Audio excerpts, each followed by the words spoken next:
السلام عليكم ورحمة الله وبركاته. الحمد لله رب العالمين، والصلاة والسلام على نبي المرسلين وعلى آله الطيبين وأصحابه الطاهرين وكلهم أجمعين، أما بعد. فأعوذ بالله من الشيطان الرجيم. بسم الله الرحمن الرحيم. وقال الله عز وجل: ربي هب لي حكما وألحقني بالصالحين واجعلني لسانا صدق في الآخرين واجعلني من ورثة الجنة النعيم. وقال أيضا: ادعوني أستجب لكم. صدق الله المولانا العظيم. وقال رسول الله صلى الله عليه وسلم: إذا سألت فاسأل الله. وقال أيضا: الدعاء مخ العبادة. فقال الله عز وجل: إن الله وملائكته يصلون على النبي يا أيها الذين آمنوا صلوا عليه وسلموا تسليما. اللهم صل على محمد وعلى آل محمد وبارك وسلم عليه. اللهم صل على محمد وعلى آل محمد وبارك وسلم عليه. اللهم صل على محمد وعلى آل محمد وبارك وسلم عليه.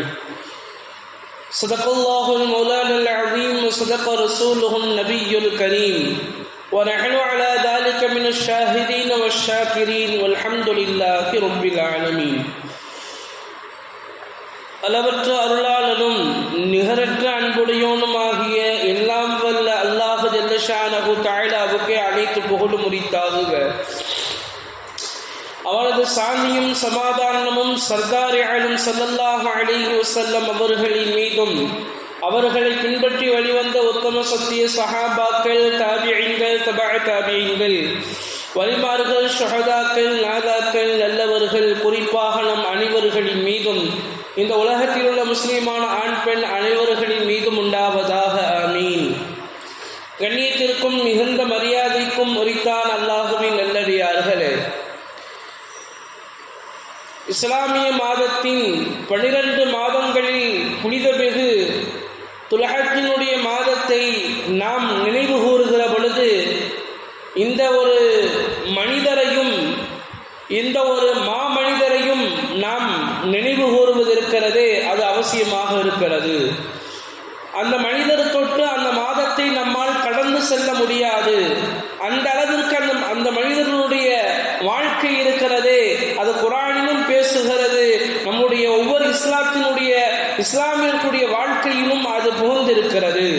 இன்னும் சொல்ல போனால், நாம் தொழுகிறோமே, அந்த தொழுகையிலும் அவருடைய பெயர் இருக்கிறது. இப்படியாக ஒரு மாமனிதரை பற்றி நாம் சில வாரங்களாக நாம் கேட்டு வருகிறோம். அவர்கள்தான் ஹஜ்ரத் இப்ராஹிம் அலைஹிஸ்ஸலாத்து வஸ்ஸலாம் அவர்கள். அல்லாஹ் ஜல்ல ஷானஹு தஆலா ஹஜ்ரத் இப்ராஹிம் அலைஹிஸ்ஸலாத்து வஸ்ஸலாம் அவர்களை தன்னுடைய கலீலாக எடுத்துக்கொண்டான், தன்னுடைய நண்பராக அவர்களை ஆக்கிக் கொண்டான்.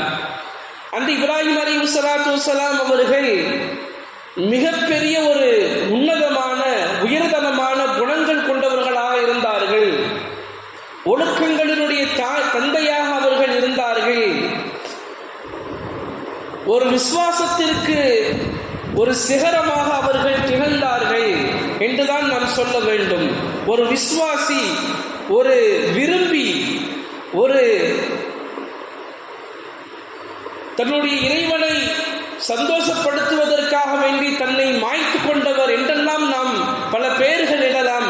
அந்த அளவிற்கு எல்லா பெயர்களுக்கும் மிகவும் பொருத்தமானவர்களாக ஹஜ்ரத் இப்ராஹிம் அலைஹிஸ்ஸலாத்து வஸ்ஸலாம் அவர்களை பற்றி குர்ஆன் பேசுகிறது. அவர்கள் எண்ணற்ற துஆக்களை கேட்டார்கள் என்பதாக குர்ஆன் சொல்லுகிறது. மேலான பெரியார்களே, சகோதரர்களே, துஆ இருக்கிறது. அது எப்படிப்பட்ட அமல் என்று சொன்னால், நபி ஸல்லல்லாஹு அலைஹி வஸல்லம் அவர்கள் மேற்கோள் காட்டுவார்கள், அத்துஆஉ முஹுல் இபாதா. துஆ இருக்கிறது, அதுதான் வணக்கங்களுடைய மூளையாக இருக்கிறது. அத்துஆ தான் வணக்கங்களுடைய சாரமாக இருக்கிறது என்பதாக நபி ஸல்லல்லாஹு அலைஹி வஸல்லம் அவர்கள் சொல்லி காட்டுவார்கள். துஆவை பற்றி அல்லாஹ் பல இடங்களில் சொல்கிறார். எல்லா நபிமார்களும் துஆவை கேட்டார்கள். எல்லா நபிமார்களுக்கும் ஸ்பெஷலாக எல்லா நபிமார்களுக்கும் பிரத்யேகமாக துவாக்கள் கொடுக்கப்பட்டது. நாம் எல்லாம் கேள்விப்பட்டிருப்போம். ஹஜ்ரத் சுலைமான் அலைஹிஸ்ஸலாத்து வஸ்ஸலாம் அவர்களுக்கு அல்லாஹ் ஒரு துவாவை கொடுத்திருந்தான். அதை கொண்டு அவர்கள் ஆட்சியை கேட்டார்கள். அல்லாஹ் அவர்களுக்கு இந்த உலகத்தில் ஆட்சியை வழங்கினான். சாதாரண ஆட்சி அல்ல. காற்றை வசப்படுத்தினார்கள், ஜின்களை வசப்படுத்தினார்கள், பறவைகளை வசப்படுத்தினார்கள் என்றெல்லாம் குர்ஆன் நமக்கு எடுத்து காட்டுகிறது. எனவே இப்படியாக எல்லா நபிமார்களும் துவாக்களை கேட்டார்கள். ஆனால் நபி ஸல்லல்லாஹு அலைஹி வஸல்லம் அவர்கள் மட்டும் அந்த துவாவை உண்மையில் கேட்கவில்லை, நாளைக்கு மறுமையிலே வைத்திருக்கிறார்கள். ஆக எல்லா நபிமார்களுக்கும் துவா கொடுக்கப்பட்டது, அவர்கள் அனைவர்களும் கேட்டார்கள் என்பதாக நமக்கு குர்ஆன் நமக்கு சொல்லி காட்டுகிறது. அதே போலத்தான் இப்ராஹிம் அலைஹிஸ்ஸலாத்து வஸ்ஸலாம் அவர்களும் துவாவை கேட்டார்கள். அதாவது ஒரு சாதாரண மனிதர் துவா கேட்கிறார் என்று சொன்னால், ஒரு மாமனிதர் துவா கேட்கிறார் என்று சொன்னால் இரண்டுக்கும் என்ன வேறுபாடு என்றால், ஒரு மாமனிதனுடைய துவா இருக்கிறது அது மிகப்பெரிய ஒரு உயர்ந்த ஒரு விஷயமாகத்தான் இருக்கும். ஏன்? அவர்கள் சாதாரண மனிதர்கள் அல்ல, அவர்கள் இறைவனுடைய நண்பர். அவர்கள் இறைவனுக்காக வேண்டி தன்னை மட்டுமல்ல தன்னுடைய உயிரை கூட அவர்கள் துச்சமாக கருதி அதை விடுவதற்காக வேண்டி ஆயத்தமானார்கள். தன்னுடைய பிள்ளையை அறுக்க முனைந்தார்கள். தன் மனைவியும் தன்னுடைய குழந்தையும் அனாதை யாரும் இல்லாத ஒரு காட்டிலே அவர்கள் விட்டு வந்தார்கள். தன் ரப்புக்காக வேண்டி தன்னையும் தன் உயிரையும் தன் உடைமைகளையும் தன் பொருட்களையும் தன்னுடைய குடும்பத்தையும் தன்னுடைய மனைவி மக்களையும் அனைத்தையும் இறைவனுக்காக வேண்டி அர்ப்பணித்தவர்கள். அவர்களுடைய துவாக்கள் எந்த அளவுக்கு மேன்மையாக இருக்கும், அந்த துவாக்கள் தான் நமக்கு அவசியமாக இருக்கிறது. அவர்கள் நிறைய துவா கேட்டார்கள். அதிலே குறிப்பிட்ட அல்லாஹ் ஜல்ல ஷானஹு தஆலா 4 விதமான துவாக்களை சொல்லி காட்டுவான். அவர்கள் அப்படி என்ன துவா கேட்டார்கள்? முதலாவதாக கேட்டார்கள், ரப்பி ஹப்லி ஹுக்மன், யா அல்லாஹ் எனக்கு அறிவு ஞானத்தை கொடு, யா அல்லாஹ் எனக்கு அறிவு ஞானத்தை கொடு என்பதாக அவர்கள் கேட்டார்கள். நாமும் அந்த அறிவு ஞானத்தை கேட்க வேண்டும். ஏன் தெரியுமா? ஏன் அறிவு வேண்டும்? ஹிக்மத் என்பது ஏன் வேண்டும்? நாம் நம்முடைய வாழ்க்கையில் உறுதியான ஒரு முடிவை எடுப்பதற்கும் நம்முடைய கடமைகளை நிறைவேற்றுவதற்கும் மேலும் மக்கள் நம்மை அறிவதற்காக வேண்டியும் இந்த அறிவு இருக்கிறது, இது அவசியமாக இருந்து கொண்டிருக்கிறது. நம்ம அறிவை பார்க்கலாம். ஒவ்வொரு மனிதனுடைய அறிவு ஒவ்வொரு விதமாக இருக்கலாம். ஆனால் அதில் சில பேருடைய அறிவு இருக்கிறதே அது மக்களை பார்க்குமாறு கூண்டும். அவருடைய அறிவு இருக்கிறதே மக்கள் அவரின் பக்கமாக பார்ப்பார்கள், இல்லையா? ஹஜ்ரத் இப்ராஹிம் அலைஹிஸ்ஸலாத்து வஸ்ஸலாம் அவர்கள் ஒரு உறுதியான முடிவெடுப்பதற்கு அவர்களுக்கு அறிவு தேவைப்பட்டது. நாம் ஒன்றை மேற்கோள் காட்டலாம். அல்லாஹு தஆலா கனவிலே தான் அந்த கனவை காட்டுகிறான். கனவிலே தான் ஆட்டை அறுப்பதை போல் தன் மகனை அறுப்பதை அவர்கள் கனவிலே பார்த்து யோசிக்கிறார்கள். என்னுடைய ரப்பு இதை ஏவுகிறான், எனவே அதற்கு முனைந்தார்கள். அல்லாஹ் என்ன சொன்னான்? இப்ராஹிம் அவர்களே, உங்களுடைய ரப்பு உங்களை எதற்காக வேண்டி சோதித்தானோ அதை நீங்கள் செய்து முடித்தீர்கள். எப்பொழுது அல்லாஹ் சொன்னான்? நேரடியாக வகி அறிவிக்கல. அல்லாஹு தஆலா நேரடியாக வந்து சொல்லல, கனவுல தான் காட்டுறான். உங்களுடைய மகனை நீங்க அறுக்கிற மாதிரி கனவுல தான் காட்டுறான். அவர்கள் என்ன செஞ்சாங்க? இது என்னுடைய ரப்புனுடைய கட்டளையாக இருக்கிறது, என்னுடைய ரப்பு அதைத்தான் விரும்புகிறான் என்பதாக தெரிந்து கொள்வதற்கு அறிவு இருக்கிறது, அது அவசியமாக இருந்து கொண்டிருக்கிறது. அதை நிறைவேற்றுவதற்கு அதை எப்படி நிறைவேற்ற வேண்டும் அதற்கும் அறிவு அவசியமாக இருக்கிறது. அதோடு மட்டுமல்லாமல் எல்லா மக்களையும் நீங்கள் என்னை பின்பற்ற வேண்டும் என்று சொல்வதற்கு அறிவு இருக்கிறது, அது மிகவும் அவசியமாக அவர்களுக்கு இருந்தது. எனவே இப்ராஹிம் அலைஹிஸ்ஸலாத்து வஸ்ஸலாம் அவர்கள் நம்முடைய ரப்புவினிடத்திலே கேட்ட முதல் துவா, ரப்பி ஹப்லி ஹுக்மா, இறைவா எனக்கு அறிவு ஞானத்தை வழங்குவாயாக, எனக்கு அறிவு ஞானத்தை வழங்குவாயாக என்பதாக கேட்டார்கள். இரண்டாவதாக கேட்டார்கள், ஓ அல்ஹக்னி பிஸ்ஸாலிஹீன், என்னை நல்லோர்களோடு சேர்த்து வைப்பாயாக. நாம் பார்க்கலாம் இல்லையா, தமிழிலே ஒரு சொல் இருக்கிறது, பூவோடு சேர்ந்த நாரும் மணக்கும் என்பதாக ஒரு சொல் இருக்கிறது. தீயோர்களோடு சேர்ந்தவர்கள் அழிந்து போனார்கள் என்பதாக பல வரலாறுகள் சொல்கிறது. இன்றைக்கு இளைஞர்களுடைய வாழ்க்கையை நாம் பார்க்கிறோம். மதுவால் தன்னுடைய உயிரை விட்டவருடைய வாழ்க்கையை பார்க்கிறோம். விளையாட்டின் விபரீதத்தால் தன்னுடைய உயிரை மாய்க்கவர்களை நாம் பார்க்கிறோம். அவர்களுடைய உயிர் பறிபோவதற்கு உண்டான மிகப்பெரிய காரணமாக யார் என்று சொன்னால் அவர்களுடைய நண்பர்கள் தான். கூடா நட்பு தீமையிலே கொண்டு போய் விடும். கூடா நட்பு தீமையிலே கொண்டு போய் விடும், அவனை அழிவில்லாது ஆழ்த்தும் என்பதைத்தான் நாம் பார்க்கிறோம். நாம் கூட பார்க்கலாம், எலான் மாஸ்க் என்று சொல்லப்படக்கூடிய மிகப்பெரிய பணக்காரர் மட்டுமல்ல, நவீன ஆற்றல் பெற்றவர், அறிவியல் நன்றாக தெரிந்தவர் இந்த எலான் மாஸ்க் என்று சொல்லப்படக்கூடியவர். அவர் என்ன செய்கிறார்? அவர் ட்ரம்போட, இப்ப இருக்கக்கூடிய அமெரிக்காவினுடைய அதிபர் ட்ரம்போட தொடர்பு வைத்துக் கொள்றாரு. அவரோடு சேர்ந்து வியாபாரங்கள் செய்வதற்காக வேண்டி அவர்கள் இறங்குகிறார். மிகப்பெரிய பணக்காரர். அவரோடு சேர்ந்ததற்கு பிறகு புரிந்து கொள்கிறார், இவரோடு நாம் சேருகிற பொழுது நமக்கும் எந்த பிரயோஜனமும் இல்லை, மேலும் இந்த நாட்டிற்கும் எந்த பிரயோஜனமும் இல்லை, யாருக்கும் எந்த பிரயோஜனம் இல்லை என்பதாக அவர் விளங்கி கொண்டு அதிலிருந்து நான் வெளியேறுகிறேன் என்பதாக அவர் வெளி அறிவிப்பு செய்கிறார். காரணம் என்ன என்று தெரியுமா? யாரோடு சேரணுமோ, யாரோடு சேர்ந்தால் பயன் பெறுகிறோமோ அவர்களோடு தான் நாம் சேர வேண்டும். மாறாக யாரோடு சேரக்கூடாது என்பதை தெரிந்து கொண்டு அவர் அதிலிருந்து வெளியேறுகிறார். அதைத்தான் அல்லாஹ் ஜல்ல ஷானஹு தஆலா சொல்லி காட்டுவான், வல்ஹக்னி பிஸ்ஸாலிஹீன். இப்ராஹிம் நபி என்ன கேட்டாங்க? இரண்டாவதாக, என்னை நல்லோர்களோடு சேர்த்து வைப்பாயாக. அதனாலதான் என்ன செய்யணும்? நாங்க ஒன்று இமாம்களோடு, அஜர்த்துகளோடு அல்ல நல்ல மனிதர்களோடு நாம் சேரும். அதன் காரணமாக என்ன உண்டாகும்? நன்மை செய்யலாங்கிற தேட்டம் உண்டாகும், குர்ஆன் ஓதலாங்கிற தேட்டம் உண்டாகும், திக்ரு செய்யலாங்கிற தேட்டம் உண்டாகும், நன்மையான காரியங்கள் தான் செய்யணுங்கிற தேட்டம் உண்டாகும். வியாபாரத்தில் போய் மோசடி, வட்டி இது போன்ற பாவங்கள் செய்யக்கூடாது, அது மிகப்பெரிய பாவம் என்பதை எப்போ வழங்க முடியும்? யாராவது சொல்லிக் கொடுத்தாதான் வழங்க முடியும். ஏன்னா நமக்கு வகி வராது. நபி ஸல்லல்லாஹு அலைஹி வஸல்லம் அவங்களுக்கு, நபிமார்களுக்கு வகி வந்தமா நமக்கு வருமா? வராது. அப்ப நம்ம எங்கிருந்து கற்றுக்கொள்ள முடியும்? குர்ஆனிலிருந்தும் ஹதீஸிலிருந்தும் தான் நாம் கற்றுக்கொள்ள முடியும். அப்போ குர்ஆனும் ஹதீஸும் நமக்கு தேவை என்று சொன்னால் யாருடைய தொடர்பு வேண்டும்? அஜத்மார்களோட தொடர்பு வேண்டும், நல்லோர்களுடைய தொடர்பு வேண்டும், ஓதி படித்தவர்களுடைய தொடர்பு வேண்டும். இப்ப தொடர்பு இல்லாமல் என்ன செய்ய முடியாது? நம்மால எதையும் படித்துக் கொள்ள முடியாது.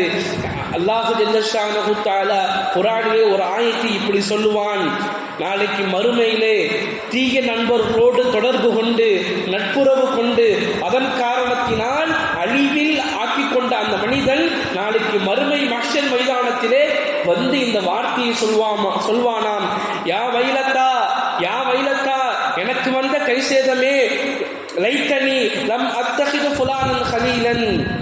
இப்படி சொல்லுவானாம் மறுமையிலே மனிதன், எனக்கு வந்த கைசேதமே, நான் உலகத்திலே வாழுகிற பொழுது இவனை நண்பனாக ஆக்கி கொண்டிருக்காமல் இருக்க வேண்டுமே, நண்பனாக எடுத்துக்கொண்டாமல் இருக்க வேண்டுமே, இவனோட தொடர்பில் இல்லாமல் இருக்க வேண்டுமே என்பதாக நாளைக்கு மறுமையில எவன் வந்து கைசேதப்படுவான் தெரியுமா?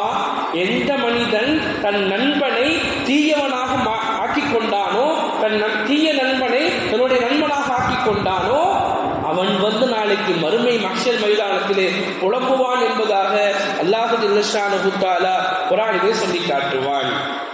பார்க்கிறோமா இல்லையா? இப்படியும் சொல்லுவார்கள், உன் நண்பன் யார் என்று சொல், நீ யார் என்று சொல்கிறேன்.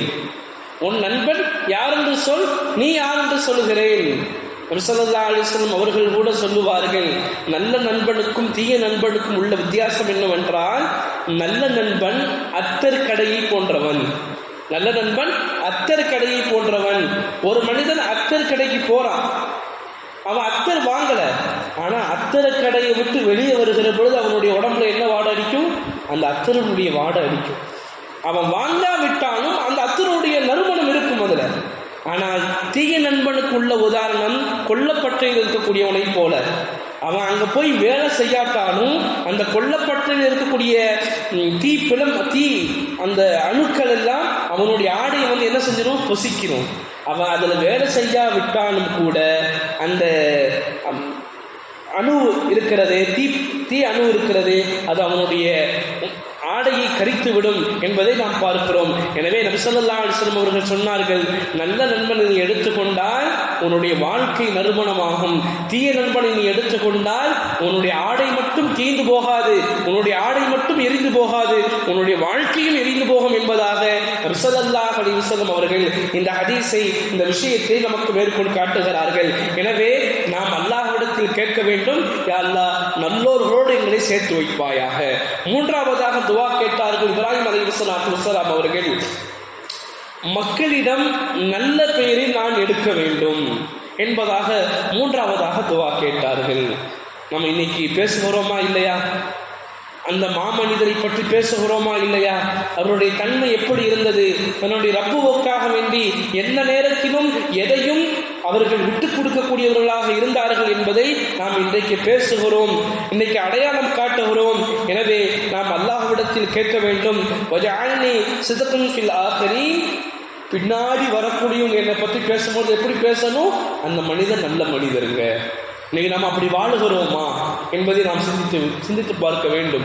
அதாவது அடுத்தவர்கள் பார்க்கிறார்கள் என்பதற்காக வேண்டி வாழ சொல்லவில்லை, மாறாக ரப்புவுக்கு உண்மையாக நாம் நடந்தாகவே அதுவே பிறகு நல்ல முறையில் பேசுவதற்கு வாய்ப்பாக ஆயிரும். ஒரு ஹதீஸ் வருகிறது, ஒரு அடியான் ஒரு பாறைக்குள், துளையில்லாத பாறைக்குள் அமர்ந்து நல்லதோ அல்லது தீயதோ எதை செய்தாலும் அது மக்களுக்கு தெரிந்தே தீரும் என்பதாக நபி ஸல்லல்லாஹு அலைஹி வஸல்லம் அவர்கள் சொன்னார்கள். அதாவது ஒரு தொலை இல்லாத பாறைக்குள்ள முதல்ல பார்க்க முடியாது, ரெண்டாவது தொலையும் இல்லை. அப்ப அந்த பாறைக்குள்ள ஒரு மனிதன் ஒரு செயல் செஞ்சா யாருக்காவது தெரியுமா? யாருக்கும் தெரியாது. நபி சொன்னாங்க, அப்படி ஒரு கால் ஒரு மனிதன் செய்வானையானால் அது மக்களுக்கு தெரிந்தே தீரும். எனவே நீங்கள் என்ன செய்தாலும் மக்களுக்கு தெரியும். நாம் நினைக்க வேண்டும், நாங்கள் எங்களுடைய வாழ்க்கை எப்படி ஆக்க வேண்டும், பிறர் நம்மை நல்லவர்கள் என்பதாக சொல்வதற்காக வேண்டி அல்ல, மாறாக அல்லாஹ் என்னை நல்ல முறையில் ஏற்றுக்கொள்வதற்காக வேண்டி நாம் வாழ்வோமையானால் பிறகு வரக்கூடிய மக்கள் சொல்லுவார்கள், இந்த மனிதன் நல்ல மனிதருங்க. பார்க்கிறோமா இல்லையா? எத்தனையோ மனிதர்கள் இறக்கிறார்கள், இறந்த பிறகு என்ன பேசுவாங்க? ஒரு கெட்டவன், ஒரு தீயவன் இறந்த என்ன பேசுவாங்க? நல்ல வேலை போயிட்டாங்க, இவனால எத்தனையோ குடும்பம் நடுத்தருவுக்கு போயிருச்சுங்க, எத்தனையோ குடும்பத்தை அழிச்சிட்டாங்க என்பதாக கெட்டவனை பார்த்து பேசுவோம். அது இருக்கிறதே அது தீய பேச்சு. அதாவது அவனை பற்றி உண்டான தீய வார்த்தைகள் அது எல்லாம். ஒரு நல்ல மனிதர் இருக்கிறாரு, நல்ல தான தர்மங்கள் பண்றாரு, யாருக்கு எந்த இடையூறும் செய்யறதில்லை, மக்கள் என்ன பேசுவாங்க? இந்த மனிதர் வாழ்ந்தாருங்க, யாருக்கும் எந்த தொந்தரவும் இல்லைங்க, நிறைய உதவி பண்ணாருங்க, இன்னும் கொஞ்ச நாள் வாழ்ந்திருந்தா இன்னும் நிறைய மக்கள் உதவி செய்யப்பட்டிருப்பாங்க, நிறைய மக்கள் அதனால அவங்களுக்கு பிரோஜனமாக வாழ்ந்திருப்பாங்க என்பதாக அந்த மனிதரை பற்றி சொல்லுவாங்க. எனவே இப்படிப்பட்ட வாழ்க்கையை தான் இப்ராஹிம் அலைஹிஸ்ஸலாத்து வஸ்ஸலாம் அவங்க கேட்டாங்க, யா அல்லாஹ் நான் உனக்கு நல்ல முறையில் வாழணும், பின்னாடி வரக்கூடிய மக்கள் என்னை பற்றி பேசுகிற பொழுது நல்ல முறையில் பேசணும் என்பதாக துவா கேட்பாங்க. நாங்களும் அந்த துவா கேட்கணும். மூன்றாவதாக கேட்ட துவா என்ன? பிறகு வரக்கூடிய மக்கள் நல்ல முறையில் என்னை பற்றி பேச வேண்டும். நான்காவதாக சொர்க்கத்தை கேட்டார்கள். நாம் இன்றைக்கு நிறைய மனிதர்களை பார்க்கலாம், இவருடைய வாரிஸ், இவருடைய வாரிஸ், இவர்களுடைய அத்தா இப்படிப்பட்டவர், இவங்களுடைய தாத்தா இப்படிப்பட்டவர், இவருடைய பாட்டனா இப்படிப்பட்டவர் என்பதாக நாம் யாரையோ பேசிக் கொண்டிருக்கிறோம். ஆனால் இப்ராஹிம் அலைஹிஸ்ஸலாத்து வஸ்ஸலாம் அவர்களின் துஆக்களின் மூலமாக அல்லாஹ் எதை நமக்கு சொல்லி காட்டுகிறான்? உலகத்தில் யாருக்கு வாரிசாக இருக்கிறோம் என்பது முக்கியமல்ல. நாம் இவருக்கு வாரிஸ், பொருளுக்கு வாரிஸ், இன்னும் மனிதருக்கு வாரிசாக இருப்பது முக்கியமல்ல. மாறாக உலகத்தினுடைய வாழ்க்கை எப்படி அமைய வேண்டும்? நாளைக்கு சொர்க்கத்துக்கு வாரிசாக நீங்கள் ஆக வேண்டும் என்பதை அல்லாஹ் ஜல்ல ஷானஹு தஆலா இப்ராஹிம் நபி அவர்களுடைய வாழ்க்கையின், அவருடைய துஆக்களின் மூலமாக நமக்கு சொல்லுகிறான். இந்த உலகத்திலே யாருக்கு வாரிசாக இருக்கிறோம் என்பது முக்கியமே அல்ல. ஏன்? இந்த உலகம் இருக்கிறது, அது அழியக்கூடியது. பார்த்தோமா இல்லையா? நேற்றைய தினம் இதே நேரம் அகமதாபாத்திலே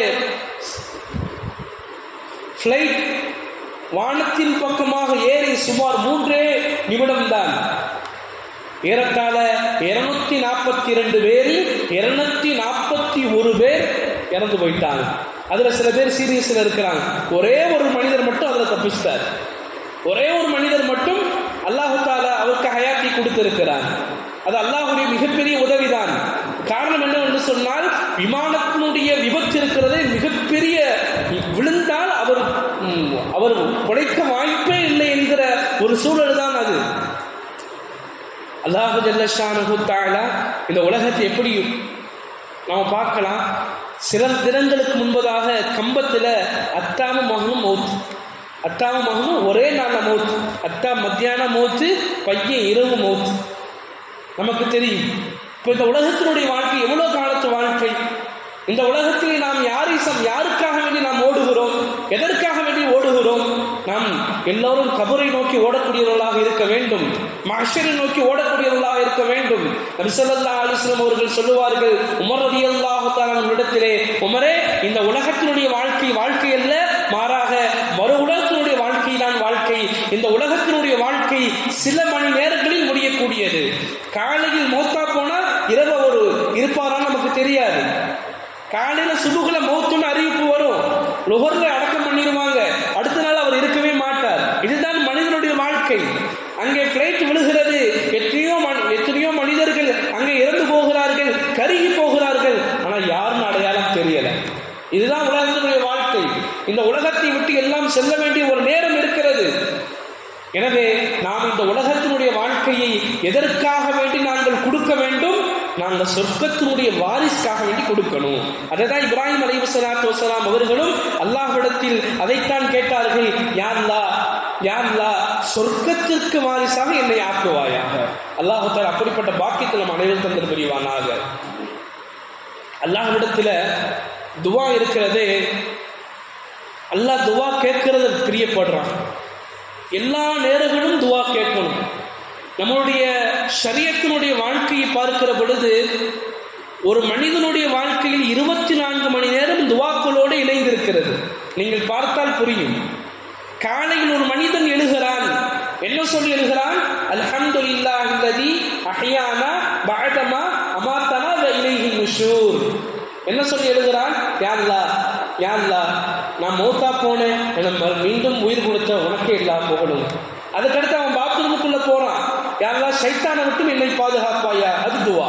பாத்ரூம் விட்டு வெளியே வர்றான், அப்பையும் என்ன செய்யறான்? யா அல்லாஹ், என்னுடைய வயிற்றிற்குரிய கரிவை நீக்குவாயாக. அதுவும் துவா. அவன் கண்ணாடி பார்க்கிறான், ஓதுனான், அல்லாஹும்ம அன்த ஹஸ்ஸன்த ஹல்கி வ ஹுஸ்ஸில் குல்கி. யா அல்லாஹ், என்னுடைய முகத்தை எப்படி அழகாக மாற்றினாயோ அதே போன்று உள்ளத்தை நீ மாற்று. இதுவும் துவா. அவன் வீட்டை விட்டு வெளியில போறான், பிஸ்மில்லாஹி தவக்கல்து அலல்லாஹ். அவனுக்கு மட்டும் பாதுகாப்பு அல்ல, யார் இந்த துவாவை ஓதுகிறாரோ அவனுடைய வீட்டார்களுக்கும் பாதுகாப்பு. வீட்டுக்குள்ள உள்ள போறான், அப்பயும் துவா ஓதுறான், அவருக்கும் அவங்களுடைய வீட்டில் இருந்தவங்களுக்கும் பாதுகாப்பு. சாப்பிடுறான், அப்ப துவா ஓதுறான், அந்த சாப்பாட்டின் மூலமாக வரக்கூடிய கெடுதிகளை விட்டும் அவனுக்கு பாதுகாப்பு. சாப்பிட்டு முடிச்சோட துவா ஓதுறான், அவன் வயிற்று இருக்கக்கூடிய அந்த உணவை அல்லாஹ் என்ன செய்யறான்? நல்ல முறையில் செரிக்க வைக்கிறான். அதுவும் துவா. இப்படியாக ஒரு மனிதனுடைய, இஸ்லாமிய மனிதனுடைய வாழ்க்கை எப்படி அமைகிறது என்று சொன்னால், அவன் ஷரியத்தின்படி வாழ்வானையானால் எல்லா நேரங்களும் துவாக்களோடு தான் இணைந்திருக்கிறது. நபி ஸல்லல்லாஹு அலைஹி வஸல்லம் அவர்கள் எல்லாத்துக்கும் துவா சொல்லி கொடுத்திருக்கிறான். நீ வாகனத்தில் ஏறுகிறியா, சுப்ஹானல்லதி ஸஹர்லனா, நாம் அந்த துவாக்களை கற்றுக்கொள்ளணும்.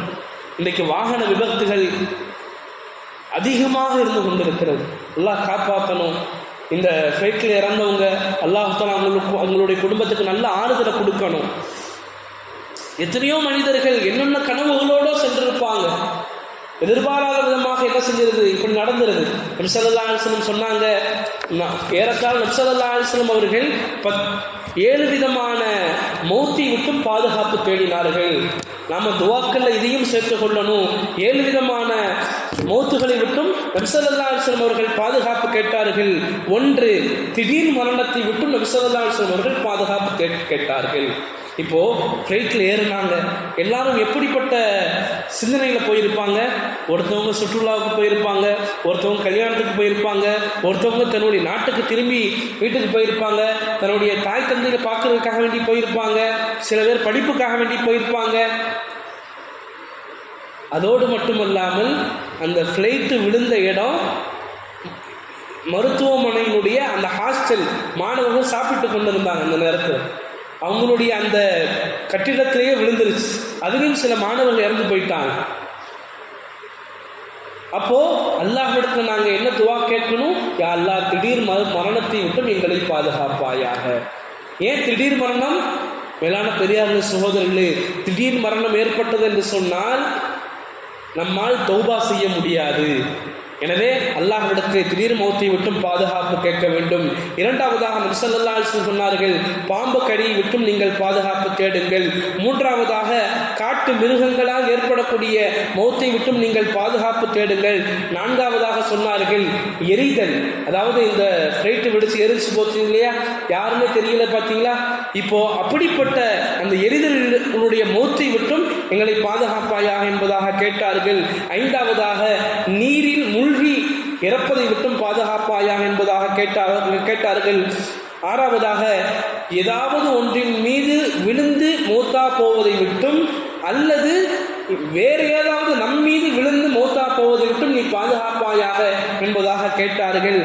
ஏழாவதாக போரில் புறமுதுகி காட்டு ஓடிக்கொண்டிருக்கும் பொழுது அங்கே மூத்தா போவதை விட்டும் பாதுகாப்பாயாக என்பதாக நபி ஸல்லல்லாஹு அலைஹி வஸல்லம் அவர்கள் 7 விதமான மௌத்தை விட்டும் பாதுகாப்பு தேடுகள் என்பதாக சொல்லி காட்டினார்கள்.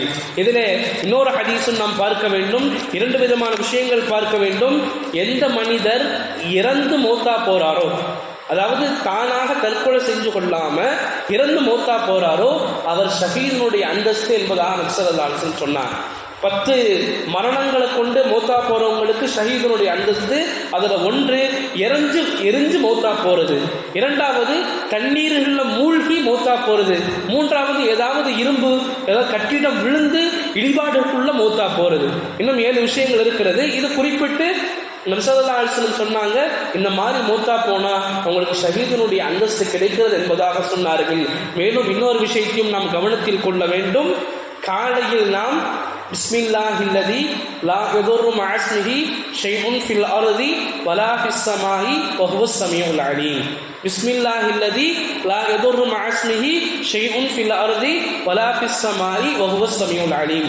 இந்த துஆக்களை எந்த மனிதர் காலையில் ஓதுவாரோ, எந்த மனிதர் அஸ்ருக்கு பிறகு ஓதுவாரோ, காலையிலிருந்து மாலை வரைக்கும், மாலை ஓதினால் மாலையிலிருந்து காலை வரைக்கும் அவருக்கு எந்த விதமான ஆபத்துகளும் வராது என்பதாக நபி ஸல்லல்லாஹு அலைஹி வஸல்லம் அவர்கள் சொல்லி காட்டினார்கள்.